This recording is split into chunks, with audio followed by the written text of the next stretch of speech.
Diabetes அதாவது நீரிழிவு நோய், அதாவது சர்க்கரை நோய், இது சம்மந்தமாக வந்து நிறைய வீடியோஸ் வந்து யூடியூப்பில் பார்த்துருப்போம். நிறைய டாக்டர்ஸ் எக்ஸ்பர்ட்ஸ்லாம் பேசி நம்ம நிறைய வீடியோஸ் வந்து பார்த்துருப்போம். ஆனால் இந்த வீடியோவில் எல்லா ஏஜ் குரூப்ஸ்க்கும் வந்து புரிகிற மாதிரி சிம்பிளாக இந்த சர்க்கரை நோய் எதனால் ஃபார்ம் ஆகுது, நிறைய டேர்ம்ஸ் வந்து நம்ம கேள்விப்பட்டிருக்கோம். Type 1 diabetes, type 2 diabetes and insulin, இது மாதிரியான நிறைய விஷயம் வந்து நம்ம நிறைய கேள்விப்பட்டிருப்போம். ஸோ இதெல்லாம் என்னென்ன, இந்த டயபெட்டிஸ் அப்படிங்கிறது எப்படி வந்து யார் யாருக்கெல்லாம் வரும், இதை எப்படி ப்ரிவென்ட் பண்ணுறது, இது வந்துச்சுன்னா இதை வந்து நம்ம எப்படி வந்து இதிலேருந்து க்யூர் ஆகிறது, இது க்யூர் ஆக முடியுமா முடியாதா, இதுக்கான மெடிசன் என்ன, இதுக்கான ஹெல்தி லைஃப் ஸ்டைல் என்ன, இதெல்லாம் தான் இந்த வீடியோவில் பார்க்க போகிறோம். ஃபஸ்ட்டு நம்ம பார்க்க போகிறது என்னென்னா, நிறைய ஆர்டிகல்ஸில் வந்து பார்த்துருப்போம். 7 வயசு குழந்தைக்கு வந்து சுகர் இருக்குது, டயபெட்டிஸ் வந்துருச்சு அப்படிங்கிற நியூஸ் எல்லாம் நிறைய பார்த்துருப்போம். அப்புறம் 3 வயசு குழந்தைக்கும் பார்த்துருப்போம். அதுக்கப்புறம் 22 வயசு ஆட்களுக்கும் வந்து சுகர் வந்திருக்கு. 30+, 40+, இந்த மாதிரி சீனியர் சிட்டிசன்ஸு எல்லாருக்குமே வந்து டயபெட்டிஸ் அப்படிங்கிறது வந்த நியூஸ் எல்லாம் நம்ம ஆர்டிகல்ஸில் வந்து பார்த்துருப்போம். அந்த வகையில் டைப் 1 டயபெட்டிஸ் அப்படின்னா என்ன, இந்த டைப் 1 டயபெட்டிஸ் அப்படின்னா என்ன அப்படின்னு பார்த்தோம்னா, இது வந்து நம்ம அந்த பேன்க்ரியாஸ் என்று சொல்லக்கூடிய கணையத்தில் இன்சுலின் அப்படிங்கிறது சுரக்கிறது அப்படிங்கிறது அப்படியே வந்து கம்ப்ளீட்டாக ஸ்டாப் ஆகிற மாதிரி ஆகும். இது ஆகிறதுனால என்ன ஆகும்னா, ரத்தத்தில் அந்த சர்க்கரை அளவு அப்படிங்கிறது ரொம்ப அதிகமாக வந்து குவியும். ஸோ இது எதனால் நடக்குது அப்படிங்கிற காரணத்தை ஆய்வாளர்கள் என்ன சொல்கிறாங்க அப்படின்னா, இது வந்து ஒரு மரபணு, அதாவது ஜீன், அது மூலயமா வந்து கூட இது வந்து நடக்கலாம். அது மட்டும் இல்லாமல் வைரஸ் போன்ற தொற்றுகள் இந்த இன்சுலின் சுரக்கக்கூடிய இந்த செல்ஸை வந்து டேமேஜ் பண்ணலாம். இதனால் கூட வந்து இந்த இன்சுலின் சுரக்கிறது அப்படிங்கிற விஷயம் வந்து டேமேஜ் ஆகிறதுனால கூட இந்த டைப் 1 டயபெட்டிஸ் அப்படிங்கிறது அஃபெக்ட் பண்ணலாம். குறிப்பாக இந்த டைப் 1 டயபெட்டிஸ் எடுத்துக்கிட்டோம் அப்படின்னா, ஒரு மொத்த சுகர் பேஷண்ட், அதாவது டயபெட்டிஸ் வந்து இந்த நீரிழிவு நோயாளிகளுக்கு எடுத்து பார்த்தோம்னா 10% பேர் வந்து இந்த டைப் 1 டயபெட்டிஸ்னால வந்து பாதிக்கப்படுறாங்க. பெரிய அளவில் வந்து பாதிக்கப்படுறது யார் அப்படின்னா, அதாவது குழந்தை பருவத்தில் இருக்கிறவங்க, குழந்தைகள் மற்றும் இளமை பருவத்தில் இருக்கிற டீனேஜர்ஸ், இவங்கெல்லாம் வந்து ரொம்ப அதிகமாக பாதிக்கப்படுறாங்க. அதே மாதிரி யங்கர் டயபெட்டிஸ் அப்படிங்கிற ஒரு விஷயமும் உலக அளவில் வந்து அதிகரிச்சுக்கிட்டே வருது. அதுக்கு காரணமும் இந்த டைப் 1 டயபெட்டிஸ் அப்படின்னே வந்து சொல்லலாம். டைப் 2 டயபெட்டிஸ் அப்படின்னு பார்க்கும்போது கணையம், அதாவது பேன்க்ரியாஸ் அப்படிங்கிறது அதிக அளவில் வந்து ரொம்ப எஃபிஷியண்ட்டாக வந்து இந்த இன்சுலினை வந்து சுரக்காது. இதன் காரணமாக தான் இந்த நீரிழிவு நோய் அப்படிங்கிறது வந்து தாக்கப்படும். இதுக்கு யார் யாரெல்லாம் வந்து இதில் அஃபெக்ட் ஆவாங்க ரொம்ப பார்த்தோம் அப்படின்னா, ஒரு 30+ ஏஜில் இருக்கிறவங்க, 40+ ஏஜில் இருக்கிறவங்க, சீனியர் சிட்டிசன்ஸ், இந்த மாதிரி ஏஜ் குரூப்ஸில் இருக்கிறவங்க தான் இந்த டைப் 2 டயபெட்டிஸில் வந்து ரொம்ப வந்து பாதிக்கப்படுவாங்க.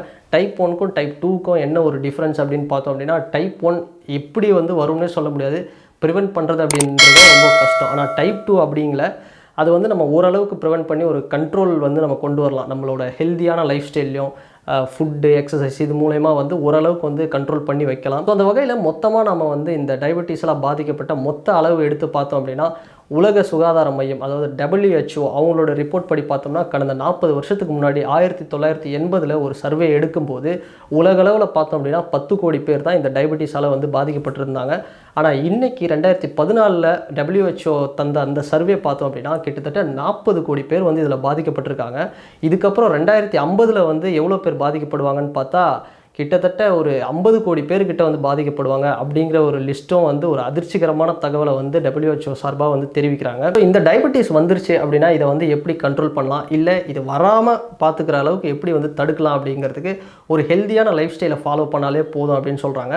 ஃபஸ்ட்டு வந்து என்ன மாதிரியான உணவுகள்லாம் சாப்பிடலாம் அப்படின்னு பார்த்தோம் அப்படின்னா, நிறைய வந்து ஃப்ரூட்ஸ், வெஜிடபிள்ஸ், ஏன்னா ஃப்ரூட்ஸ் அண்ட் வெஜிடபிள்ஸில் பார்த்தோம்னா நிறைய ஃபைபர் இருக்குது. இப்போ டாக்டர் கூட வந்து நிறைய பேர் சொல்லுவாங்க, நைட்டில் வந்து சுகர் பேஷண்ட் வந்து சப்பாத்தி எடுத்துக்கங்க அப்படின்னு.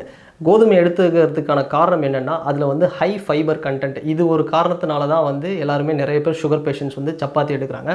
அதே போல் பார்த்தோம்னா இந்த ஃப்ரூட்ஸ், வெஜிடபிள்ஸ் இதெல்லாம் அதிகமாக எடுக்கும்போது, ஃபைபர் அதிகமாக சேரும்போது, அது மட்டும் இல்லாமல் அதில் மைக்ரோ நியூட்ரியன்ஸ், விட்டமின்ஸ் எல்லாம் நிறைய கிடைக்கும். இது மூலயமா வந்து சுகரை, இந்த டயபெட்டிஸை வந்து ஓரளவுக்கு வந்து கண்ட்ரோல் பண்ணலாம். இது மட்டும் இல்லாமல் dry fruits, nuts and avocado, broccoli, இது மாதிரியான விஷயங்கள்லாம் வந்து நிறைய எடுத்துக்கலாம். நான்வெஜ் சாப்பிட்றவங்களா இருந்தால் சிக்கன், மட்டன், பீஃப் அதிகமாக எடுத்துக்கிறத விட சீ ஃபுட்ஸ் வந்து அதிகமாக எடுத்துக்க சொல்கிறாங்க. சீ ஃபுட்டில் மெயினாக சொல்லணும் அப்படின்னா சால்மன் ஃபிஷ்ஷு, மத்தி, காணாங்கழுத்தி, இது மாதிரியான மீன்கள், அப்புறம் மீன்கள்லேருந்து தயாரிக்கப்படுற அந்த எண்ணெய்கள், இது மாதிரியான விஷயங்களை வந்து அதிகமாக எடுத்துக்கும் போது ஓரளவுக்கு வந்து இந்த சுகர் அப்படிங்கிற விஷயத்தை, டயபெட்டிஸை வந்து கட்டுப்படுத்துகிற அளவுக்கு வந்து நம்ம வச்சுக்கலாம். இன்னொன்று மில்லட்ஸ் அப்படிங்கிற சொல்லக்கூடிய சிறுதானியங்களை வந்து அதிகமாக எடுத்துக்க சொல்கிறாங்க. குறிப்பாக வந்து கம்பு, கேழ்வரகு, வரகு, சாமை, குதிரைவாலி இது மாதிரியான விஷயங்களெல்லாம் வந்து இது மாதிரி பொருட்களை வந்து அதிகமாக எடுத்துக்கிட்டால் உடம்புல ஃபைபரும் சரி, விட்டமின்ஸும் சரி, ப்ரோட்டீனும் சரி, இல்லை மைக்ரோ நியூட்ரியன்ஸ் வந்து நிறைய விஷயங்கள் வந்து கிடைக்கும் உடம்புக்கு. ஓரளவுக்கு வந்து நல்லா சுகரை வந்து கண்ட்ரோல் பண்ணும் அப்படின்னு வந்து சொல்கிறாங்க. ஸோ இது மட்டும் இல்லாமல் இதோட சேர்த்து கீரை வகைகளும் அதிகமாக எடுத்துக்கிட்டாங்க அப்படின்னா, அரிசி அப்படிங்கிற ஒரு விஷயத்தை வந்து கம்மியாக எடுத்துக்கிட்டு கீரை வகைகள்லாம் வந்து அதிகமாக எடுத்துக்கிட்டாங்க அப்படின்னா இந்த சுகர் அப்படிங்கிற ஒரு விஷயம் டயபெட்டிஸை வந்து ஓரளவுக்கு நல்லாவே வந்து கண்ட்ரோல் பண்ணலாம். ஸோ இந்த உணவுகளெல்லாம் சாப்பிட்டு வந்தாங்க அப்படின்னா ஓரளவுக்கு ஹெல்த்தியான ஒரு லைஃப் ஸ்டைலில் சுகர், டயபெட்டிஸ் அப்படிங்கிறத வந்து ஓரளவுக்கு கண்ட்ரோல் பண்ணலாம். ஸோ இது மட்டும் இல்லாமல் சில பேர் என்ன நினைப்பாங்க அப்படின்னா, அப்போ ஸ்வீட்டு, சுகர் இது மாதிரியான விஷயத்தை வந்து சாப்பிடவே கூடாது அப்படின்னு நினைப்பாங்க. ஸ்வீட்டு, சுகர் அப்படிங்கிறத முடிஞ்ச அளவுக்கு வந்து கம்மி பண்ணுறதுங்கிறது ஒரு நல்ல விஷயம். அதுக்கு பதிலாக வந்து இந்த நாட்டு சர்க்கரை, பனை வெல்லம் இது மாதிரியான விஷயங்களை வந்து எடுத்துக்கிட்டோம், இது மாதிரி பொருட்களை எடுத்துக்கிட்டாங்க அப்படின்னா ஓரளவுக்கு வந்து கண்ட்ரோல் பண்ணலாம். ஆனால் அதுவும் வந்து அளவுக்கு மேலே போச்சு அப்படின்னா நம்ம உடம்புல சுகர் லெவல் அப்படிங்கிறது இன்க்ரீஸ் ஆகிட்டு தான் இருக்கும். ஸோ இதெல்லாம் வந்து இந்த மாதிரியான விஷயம் இதெல்லாம் வந்து ஃபாலோ பண்ணாங்க அப்படின்னா ஓரளவுக்கு சுகரை கண்ட்ரோல் பண்ணலாம். மற்றபடி என்னென்ன உணவுகள்லாம் சாப்பிடக்கூடாது அப்படின்னு பார்த்தோம்னா, மெயினாக மைதா போன்ற உணவுகள், அதாவது மைதா கலந்த உணவுகள்லாம் வந்து சாப்பிடவே கூடாது. அண்ட் பேக்கரி ஐட்டம்ஸு, மெயினாக ஃபாஸ்ட் ஃபுட், மோனோசோடியம் குளூட்டமேட் என்று சொல்லக்கூடிய, அதாவது அஜினமோட்டோவோட பிராண்ட் எம்எஸ்ஜி, அந்த அஜினமோட்டோ சொல்லுவாங்க இல்லையா, மோனோசோடியம் குளூட்டமேட், இதை வந்து ரொம்ப எடுத்துக்கக்கூடாது. இது மாதிரியான விஷயங்கள் வெளியில் ஃபாஸ்ட் ஃபுட்டு, ஹோட்டல்ஸில் இந்த கலர்டு, ப்ரிசர்வேட்டிவ் இது மாதிரியான விஷயங்கள்லாம் வந்து அதிகமாக எடுத்துக்கக்கூடாது.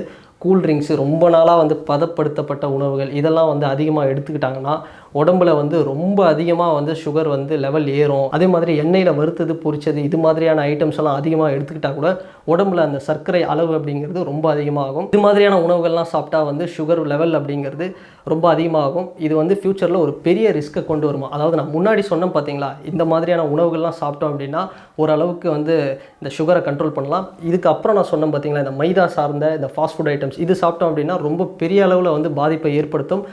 அது மட்டும் இல்லாமல் ஒரு ஹெல்த்தியான லைஃப் ஸ்டைலில் முக்கியமாக சொல்கிறது என்னென்னா எக்ஸசைஸ். அதாவது எக்ஸசைஸில் யோகாவாக இருக்கட்டும், இல்லை வாக்கிங்காக இருக்கட்டும், இல்லை ஜாகிங்காக இருக்கட்டும், ரன்னிங், அப்புறம் ஸ்ட்ரெச்சிங் இது மாதிரியான விஷயங்கள்லாம் வந்து ரெகுலராக இந்த breath in breathe out exercise, pranayama இது மாதிரியான விஷயங்கள்லாம் ரெகுலராக வந்து ஃபாலோ பண்ணாங்க அப்படின்னா ஓரளவுக்கு வந்து லைஃப் ஸ்டைலை இது மாதிரி சேஞ்ச் பண்ணாங்க அப்படின்னா இந்த டயபெட்டிஸ் அப்படிங்கிறத முடிஞ்ச அளவுக்கு வந்து ஓரளவுக்கு நல்லாவே கண்ட்ரோல் பண்ணலாம். ஓரளவுக்கு பெரிய க்ரோனிக் டிசீசஸ், அதாவது கிட்னி ஃபெயிலியர் ஆகிறது, இல்லை இந்த டயபெட்டிஸ்னால் வந்து ஹார்ட்டு ஃபெயிலியர் ஆகிறது, கார்டியாக் அரெஸ்ட் வர்றது, ஸ்ட்ரோக் வர்றது இது மாதிரியான விஷயங்கள்லாம் வந்து தவிர்க்கப்படலாம். ஸோ இது மாதிரி ஒரு மேஜர் டிசீஸில் ஃப்யூச்சரில் சஃபர் ஆகிறது அப்படிங்கிறது ஓரளவுக்கு வந்து கண்ட்ரோல் பண்ணலாம். ஸோ இது மாதிரி வந்து சின்னவங்களும் சரி, இல்லை பெரியவங்களும் சரி, எல்லாருமே ஒரு நல்ல ஹெல்த்தியான ஒரு லைஃப் ஸ்டைலை நோக்கி போனாங்க அப்படின்னா இந்த டயபெட்டிஸ் அப்படிங்கிற ஒரு விஷயம் வந்தாலும் கூட அதிலிருந்து ஒரு பெரிய அளவுக்கு ஒரு பாதிப்பு இல்லாமல் வந்து தவிர்க்கலாம். அதோட இது எல்லாத்தையும் சேர்த்து ஸ்ட்ரெஸ் மேனேஜ்மெண்ட் அப்படிங்கிற ஒரு விஷயம், அதாவது மன அழுத்தம் அப்படிங்கிற ஒரு விஷயத்தை வந்து பெரிய அளவில் வந்து கொண்டு போகாமல் அதை வந்து ஒரு மேனேஜ் பண்ணாங்க அப்படின்னா இன்னும் வந்து பெட்டராக இருக்கும் அப்படின்னு சொல்கிறாங்க. ஃபைனலி இந்த வீடியோ பார்த்துட்டு இருக்கிற உங்களில் யாருக்குன்னா டயபெட்டிஸ் இருந்தால் இந்த வீடியோ வந்து ஒரு யூஸ்ஃபுல்லாக இருக்கும். அண்ட் உங்களில் யாருக்காவது இருக்குமா டயபெட்டிஸ் அப்படிங்கிற ஒரு டவுட் இருந்ததுன்னா கூட நீங்கள் வந்து பக்கத்தில் ஏதாவது ஒரு ரோட் சைடில் இருக்கிற கேம்போ அது மாதிரி இல்லாமல் ஒரு டாக்டர்கிட்ட போய்ட்டு ஒரு ப்ராப்பரான ஒரு லேபில் ஒரு பிளட் டெஸ்ட்டு, யூரின் டெஸ்ட்டு இது மாதிரி எடுத்து பார்த்துட்டு அவங்க பாடியில் என்ன சுகர் லெவல் இருக்குன்றதையும் டாக்டரோட பக்காவான ஒரு ப்ரிஸ்கிரிப்ஷனோட டேப்லெட்ஸ் வந்து நீங்கள் எடுத்துக்கிறது அப்படிங்கிறது ஒரு நல்ல விஷயம். அது இல்லாமல் வந்து நம்மளாக ஒரு முடிவு பண்ணிவிட்டு ஏதோ ஒரு டேப்லெட் எடுத்து நம்ம போட்டுக்கிட்டோம் அப்படின்னா அது ஃப்யூச்சரில் இன்னும் பெரிய பாதிப்பை வந்து கொண்டு வரும். ஸோ இந்த வீடியோ பார்த்தவங்க எல்லாருக்குமே இந்த வீடியோ ரொம்ப யூஸ்ஃபுல்லாக இருக்கும் அப்படிங்கிறத நம்புகிறேன். அண்ட் இந்த வீடியோ உங்களுக்கு பிடிச்சிருந்ததை லைக் பண்ணுங்கள், ஷேர் பண்ணுங்கள், கமெண்ட் பண்ணுங்கள், சப்ஸ்கிரைப் பண்ணுங்கள். அண்ட் வேறு ஒரு வீடியோவில் வேறு ஒரு கண்டென்ட்டில் நான் உங்களை பார்க்குறேன்.